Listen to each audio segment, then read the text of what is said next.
Hello and welcome everybody to New York Sports Machine's Gridiron Recap. Alongside Mike Damergis, I'm Anthony Carlo. The New York Giants and Jets both losing again. We'll begin with the heartbreaking loss to Gang Green suffered to the Patriots last Thursday. Yeah, it's not bad enough being a Jet fan, and it's not bad enough of 2014 being a disaster, but we have to suffer two losses in the matter of 4 days. I got to give the Jets credit, though. They went up to New England. They completely dominated the Patriots, over 200 yards rushing and over 40 minutes of time of possession. And congratulations to the New York Jets, the first team in NFL history to do that. So, but they played with heart. They had a good game plan going in, and Geno Smith pretty much played mistake-free football. Geno Smith, listen, we can complain about him all we want, but he had a valiant effort. We know what Tom Brady can do. We know a lot of people are saying this is not vintage Tom Brady so far this year, but we know that Geno Smith, in my opinion, really tried to win the Jets this football game. I saw it in his eyes. When he got hurt that play and he came out to the sideline and they put Michael Vick in for a snap, he wanted to get back on that field. He wanted to get this team out of a rut, and that's all you can expect from him at this point. Aside from that, I think this game was lost when they decided to go with the specific play calling on that two-point conversion. I didn't particularly like it. I know two-point conversions, you generally want to pass the ball, but I would have rather ran the ball to Chris Ivory, who rushed for 107 yards, rather than come up with that pathetic play calling they had in that instance. Well, you bring up a great point because the Jets were running the ball all game. Why not continue to run it, okay? Why not roll Geno Smith out right or left? You're better off doing that. But hey, you know what? The Jets now have a game changer. They signed or they traded for Percy Harvin this week. Percy Harvin. Folks, if you think Percy Harvin is going to be the next Santonio Holmes, you're out of your mind. Sell crazy someplace else. We're all stocked up here. Look, the Jets got his steal here. They don't have to worry about the money. They could cut him at the end of the year. This guy's not going to make that much of a difference, Tony. When it comes down to it, Mike, listen, Percy Harvin, when healthy, when on the field, he's a game changer. You can use this guy all over the place. You can incorporate him into run plays. You get him in motion. You get him the ball. He's a lethal receiver when you get him out there. But the problem is, if you look at what the Seahawks did to get rid of him, you might wonder, what was the catch? You know, Percy Harvin, supposedly he's not a great locker room guy. He gets into fights with guys. Another thing has been the issue of his health. To me, though, when it comes down to it, when healthy, when on the field, he is a beneficiary player to this team, and he can help the Jets try and get out of this hole. A couple of things, Tony. First off, he's only played in 43 of the 82 games he could have played in and suited up for. Also, if Seattle wanted to get rid of this guy, okay, they gave up 3 draft picks to the Minnesota Vikings, and they given up on this guy. They're paying his salary. What does that tell you about him? This guy's punching out teammates. What's wrong with him? This guy can make big plays, but he is not, I repeat, he is not, folks, a game changer. Also, the Jets need a deep threat. This guy, half his passes this year have gone right at the line of scrimmage. They're not deep passes. He's not running deep posts or anything like that. So this guy, again, is not Santonio Holmes. Brings up the great point that, listen, the Jets passed on Deshaun Jackson when he was up for grabs, and they go and take on Percy Harvin. Both of those guys had controversy in their past, I should say. But in this instance, I think the Jets have their backs against the wall, and I think that's why they went and got Percy Harvin. But anyway, the Giants yesterday with a pretty tough loss to another division rival, the Dallas Cowboys. And once again, Mike, it's Tony Romo with that big smile on his face, reigning supreme. Hey, boy! How's everybody in Texas doing? Don't look now, folks, but the Dallas Cowboys are 6-1. The best record in the NFL. I saw Jerry Jones up there in his booth. Okay, he was smoking this big fat cigar he sent in his FedEx this morning. Cowboys got the best record in football, Tony. Are you Burt Sugar now? Burt Randolph Sugar. Burt Randolph Sugar. Let me tell you right now, the Cowboys look like a first-place team. And do you want to know why? Ask me why, Mike. Mike, why do the Cowboys look like a first-place team? Because they can run the ball. I don't want to hear about this being a complete passing league from everybody. Oh, you do have to have a great quarterback. But look, teams that can still run the ball can make a difference. DeMarco Murray becomes the first back in NFL history to have 7 consecutive 100-yard games to start the season. Not only that, he has 371 more yards than Le'Veon Bell. All right? So he's completely dominating the running back position. And who would have taken him at the beginning of the year if you're a fantasy owner, right? Everybody thought Murray gets hurt too much. No one would have thunk it. Tony Romo playing a great job. Look at the mobility he has at quarterback, twisting and turning to get out of the rush a couple of weeks ago against J.J. Watt. Cowboys are moving on all cylinders, folks. They're 6-1. Okay, Mike Damergis, or should I call you Cowboy from now on? Listen, you bring up a great point. On the flip side of the ball, Andre Williams, not able to do anything for the Giants. So you could see how big the running game played in this one. DeMarco Murray, the Cowboys are running him all the way to a championship right now. But listen, let's break down why the Giants lost this game. The reason why they lost is because Tony Romo's uniform was too clean. You need to upset this guy. You need to make him feel uncomfortable. They sacked him twice. It's not enough. Tony Romo needs to be made feel uncomfortable in the pocket. Therefore, you destroy the Cowboys from the inside out. He's uncomfortable. Des Bryant doesn't have 9 catches for 151 yards. He starts crying for the football. Giants win the football game. Well, you bring up some great points, and JPP did have some pressures in there. But look, Romo was 17 of 23, 279 yards, 3 touchdowns, and DeMarco Murray, 28 carries for over 120 yards. And how about this, folks? On first down, they rushed the ball 23 of the 27 times. So they were basically saying, hey, Giants, we're running the ball. See if you can stop us.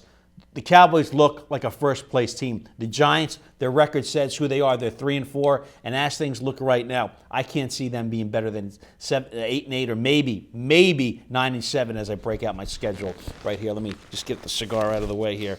So as we look, Giants can't lose next week. They got to bye. All right. Colts at home, lost 3-5. At Seattle, lost 3-6. Home for Frisco, I'm going to say lost 3-7. Home for Dallas, I'll give them a win. Somehow they pulled this out. They go to 4-7. At Jacksonville, 5-7. At Tennessee, 6-7. Home for Washington. Got to win that one, 7-7. At Rams, a little shaky. I'll give them it, though, 8-7. And then Philadelphia, last game of the year at home. I'm going to give them a win at 9-7 at best. 8-8, 9-7. That's going to be their record. They got to go 10-6. They've got to go 10-6. The facts are in. Listen, they will get some resurgence though. They do have hopefully Rashad Jennings coming back to bolster that running game, and hopefully Schwartz can help out that offensive line. Otherwise, Big Blue fans are going to be in for another rough season. Oh, it's not necessarily another rough season. It's another mediocre season, and that's what the Giants have become, mediocre. And to be all honest, folks, when they won the Super Bowl in 2011, they were 9-7. 9-7. They just, everything came at the right time. I remember that year, Justin Tuck was ready to basically call it a season. Yeah. He was injured and he got healthy. All the defensive players got healthy at the right time, and they were able to run the ball, and they had the right matchups. And give them credit, they went right through it, and they beat one of the best teams in football. Again, the Patriots for the second time since 2007, beating the best team in football. And they knocked the Patriots off twice in 4 years. So they did what they had to do, but their record is 3-4, and it looks like another 8-8, 9-7 season. That's Mike Damergis. I'm Anthony Carlo. This is Gridiron Recap on New York Sports Machine. Yeah, let me break out the cigar again. You got Jersey Joe coming up next with Joe. College football. Jersey Joe. What's happening there in the swamp, Jersey Joe? Jersey Joe here at College Corner. Coming up next, our college football expert here on New York Sports Machine Gridiron Recap. Back here on New York Sports Machine's Gridiron Recap, our college football corner, and sitting alongside me is our college football expert, Jersey Joe Archino. And Joe, this past weekend, the Florida State Seminoles were able to reign supreme against the Notre Dame Fighting Irish. The Fighting Irish almost fought their way back into this game, but in the end, it was star quarterback Jameis Winston and coach Jimbo Fisher hugging in front of an exploding crowd. What was the key to their win? It's funny. I mean, Florida State wins this game, but I feel so much better about Notre Dame. If I told you Notre Dame was 69th in rushing heading into this game, they dominated. They were so much more physical than Florida State. The main takeaway from this game, I mean, if you're Florida State, you win the game, you're probably going to go undefeated the rest of the way, but I don't feel very good about it because, I mean, physically, you look on the defensively, on the offensive line, they were just outmatched, outmanned by Notre Dame. And if you're going to face a team like Mississippi State or Ole Miss, you're going to run into a lot of problems. We saw in the championship game last year against Auburn. Auburn probably had the weakest defensive team in the SEC last year, but they pushed Florida State around. Florida State is not as good this year, and I don't know if they're going to be able to get it done when they come to the playoffs. Now, Joe, they have a quarterback that is leading this team in Jameis Winston. You know, Coach Jimbo Fisher said about Jameis Winston, this guy's a winner. He strives for greatness. We know his skills on the football field. But the past couple of weeks, he's been surrounded by some controversy. The alleged sexual assault that he's been under the gun with. And, you know, with a quarterback like that, leading a team like this, do you think he can put all that stuff aside and bring this team to where it needs to be? Here's the crazy thing about him. I'm a real believer in controversy catches up to you eventually. But Jameis Winston, I don't know if I've seen another athlete who really can deflect that so well. I mean, he really isn't phased. I mean, even going back to last year, you had all the controversy surrounding him. It didn't faze him. This year, even more of it. I mean, going into this game, you had the autograph scandal, and he wasn't helped out very much by his team. I mean, they couldn't run the ball. They won that game because of Jameis Winston's talent alone, and I think it's just really impressive to see how he's just able to just get all the distractions and not really face him at all. Now, Joe, the first half proved that Jameis Winston felt very uncomfortable. He wasn't getting the protection he needed.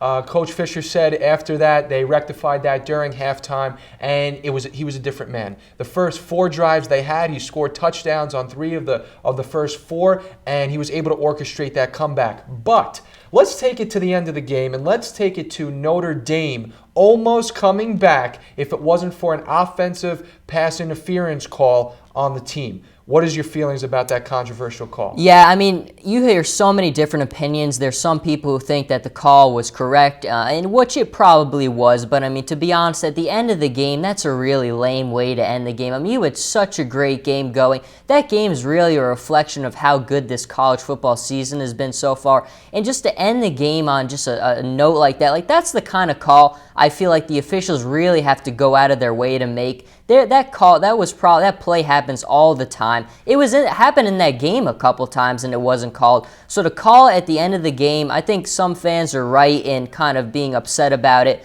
But at the end of the day, it was the correct call. But it's just consistency. If you're going to make the call, do it consistently. I think that's what makes people upset the most. Well, Coach O'Brien did go and say that he coaches his team to win legal ways. He doesn't coach illegal plays.